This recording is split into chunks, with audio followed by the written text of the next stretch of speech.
Dans cet exercice, donc, on te dit l'unité de longueur est donnée par le quadrillage, donc tu sais qu'une unité de longueur correspond à un côté d'un petit carré du quadrillage, et on te demande de calculer le produit scalaire du vecteur ABI avec le vecteur AC, et ensuite le produit scalaire du vecteur AC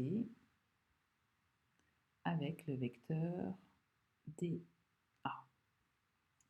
Et donc, on commence par il faut compléter les espaces par ceux qui manquent. Donc ici, on te dit, tu as le vecteur, le produit scalaire du vecteur AB avec le vecteur AC.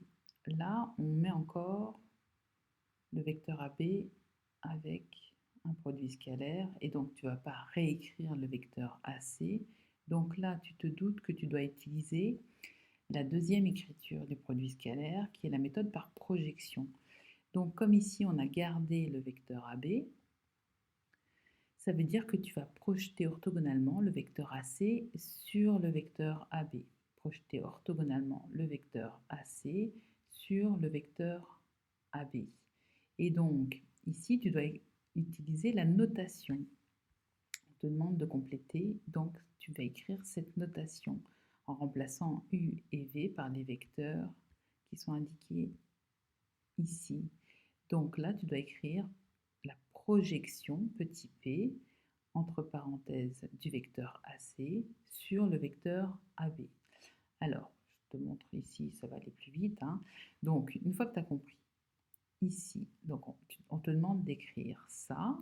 Une fois que tu as écrit ça, donc tu as précisé que tu projetais le vecteur AC sur le vecteur AB. D'ailleurs, un bon moyen mnémotechnique ici, c'est de voir que là, tu as l'écriture du vecteur AB, et sur ton P de la projection, tu dois réécrire le vecteur AB.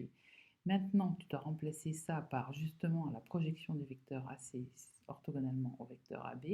Et donc, tu traces la droite qui passe par C, qui est perpendiculaire à la droite AB, et tu notes le point d'intersection de la droite qui passe par le point C, qui est perpendiculaire à la droite AB, avec la droite AB. Ici, je l'appelais H indice 1, et donc ce vecteur-là est égal au vecteur AH indice 1. Les vecteurs AB et AH indice 1, ils sont parallèles de même sens, donc leur produit scalaire est égal au produit de leurs normes, ou si tu préfères, le produit scalaire de ces deux vecteurs, c'est égal à la norme du vecteur AB fois la norme du vecteur AH1 fois le cosinus de l'angle formé par ces deux vecteurs. Et comme ces deux vecteurs sont parallèles de même sens, l'angle formé par ces deux vecteurs, il vaut 0, et le cosinus de 0, il vaut 1. Et donc c'est pour ça qu'ici on se retrouve bien avec la longueur, la norme du vecteur AB, c'est la longueur AB, la norme du vecteur AH1, c'est la distance AH1, et ici on aurait pu rajouter cosinus de l'angle 0, c'est-à-dire 1. Et donc là on se retrouve bien avec 5, donc 1, 2, 3, 4, 5, c'est bien la norme du vecteur AB. 6, 7, donc c'est bien la norme du vecteur AH1, et 5 fois 7, ça nous fait 35. On fait exactement la même chose pour ce produit vectoriel.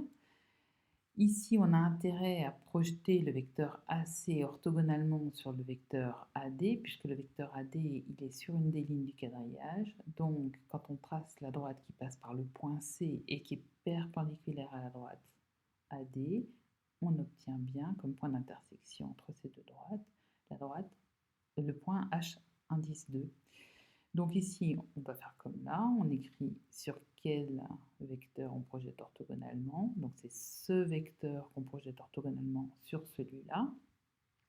Ensuite, on écrit que ce vecteur, c'est celui-là. Et là, on constate que le vecteur DA et le vecteur AH2, ils sont parallèles de sens contraire.